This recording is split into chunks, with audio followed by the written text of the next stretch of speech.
Hey, bienvenue dans cette vidéo sur la chaîne de Beaver, fabricant de stylos à bois de luxe. Aujourd'hui, on va parler tour à bois.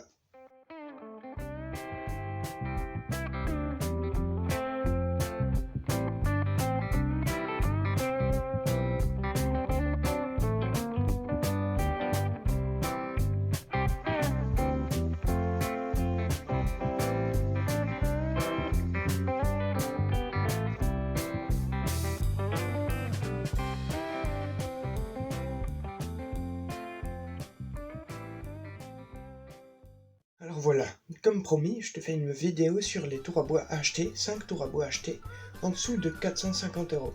Avant de commencer, va regarder mon compte Instagram, ma page Facebook, les autres vidéos de ma chaîne YouTube, et n'oublie pas de t'abonner et de regarder cette vidéo jusqu'au bout, pour que tu puisses savoir quel tour à bois de bonne qualité acheter en dessous du plafond de 450 €.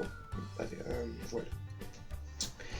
Alors pour commencer, étant petit, quand j'avais 13 ans, je cherchais un tour à bois, mais un tour à bois de bonne qualité, parce que ayant une expérience avec le premier qui était de mauvaise qualité, je cherchais un tour à bois de bonne qualité, mais dont le prix restait très raisonnable.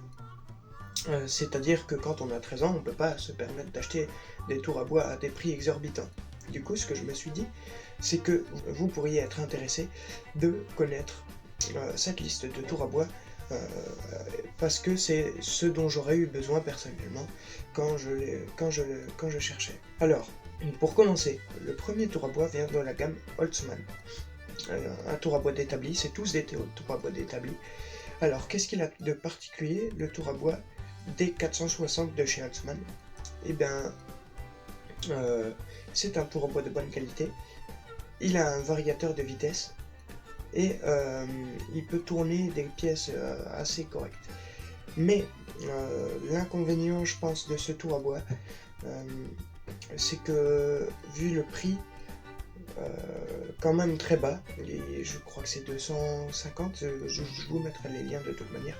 Je pense que le moteur ne doit pas être de la meilleure qualité qu'ils font que les entreprises peuvent faire pour les tours à bois. Donc ça, c'est le numéro 5 de ma liste. Le tour à bois numéro 4 est un tour de chez Holtzling. Il y a beaucoup de marques allemandes quand même. Holtzling qui vendent leur tour avec 455 mm d'entrepointe, ce qui permet de tourner déjà des très belles tailles de pièces, qui vendent leur tour aussi à un prix raisonnable, mais ils vendent des tours à bois qui n'ont pas de variateur de vitesse. Et selon moi, ça c'est un gros problème.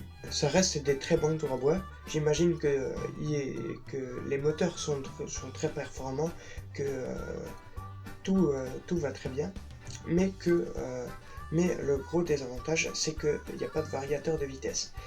Alors c'est un peu l'inverse du tour à bois d'avant.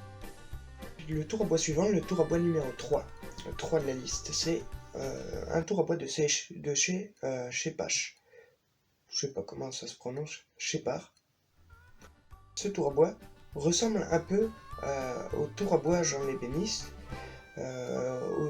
qui est le mien, au tour à bois ou encore au tour à bois d'avant. Il a à peu près les mêmes propriétés. Il n'a pas de variateur de vitesse. Toutes les vitesses doivent se changer aussi par courroie. C'est un tour à bois pratique, facile à transporter, qui a aussi 450 mm entre pointes, avec lequel vous pouvez déjà tourner des belles pièces de bois. L'avant-dernier dont je vais vous parler, que j'ai eu l'occasion de tester, est un tour à bois de chez Holtstar, modèle DB450, qui est un tour à bois d'établi aussi. C'est tous des tours à bois d'établi, qui va vous permettre de tourner 450 mm comme d'habitude, Il n'a pas non plus de variateur de vitesse, ni d'écran, tout est fait par la courroie, sauf sur le premier et le dernier que je vous ai présenté aujourd'hui, Holtzmann, et le dernier vous allez voir. Alors si vous voulez privilégier le moteur ou le variateur, c'est à vous de voir, hein, parce que globalement, ils vont tenir autant, mais c'est juste une question pratique, c'est beaucoup plus facile d'avoir un variateur de vitesse. Aussi, quand on a un variateur de vitesse, ça évite d'évisser, passer d'une courroie à l'autre. En plus, sans l'écran, on est quand même handicapé parce que on ne voit même pas la vitesse à laquelle ça tourne. Du coup, il y a plusieurs inconvénients comme ça qui font que ce tour à bois n'est que le deuxième sur ma liste, malgré sa performance. Le premier, je pense que vous l'avez deviné, c'est celui que j'utilise tous les jours. Non pas vraiment, mais que j'utilise, qui est un modèle de chez Jean l'ébéniste, un modèle de tour à bois d'établi, qui tourne aussi entre pointes à une distance de 45 cm, 450 mm, et qui lui a un variateur de vitesse, un écran et un bon moteur. Donc selon moi ça c'est un très bon tour à bois, à peu près le meilleur que vous puissiez avoir pour cette fourchette de prix. Je vous ai pris des tours à bois qui restent très bon marché, qui ont un bon rapport qualité-prix. Le Jean l'ébéniste, on peut voyager sur les courroies. Aussi, il n'interdit pas ça, mais la seule différence, c'est qu'il a un variateur de vitesse. Vous pouvez utiliser ce variateur entre chaque courroie. Il y a une courroie qui va de 400 tours minute à 1500, de 1500 à 1200 et de 1200 à 3800. Ça, c'est les différentes courroies. Et entre chaque, vous pouvez faire varier les vitesses avec votre variateur. Donc voilà, c'est tout pour cette vidéo. J'espère que vous avez aimé. N'hésitez pas à partager cette vidéo à vos amis si vous connaissez des amis intéressés par le tour à bois, le tournage sur bois, le tournage de stylo, la fabrication de stylos. Je vous souhaite une très bonne journée, sauf si vous regardez le soir, et inscrivez-vous sur mes comptes, abonnez-vous, et moi je vous dis ciao.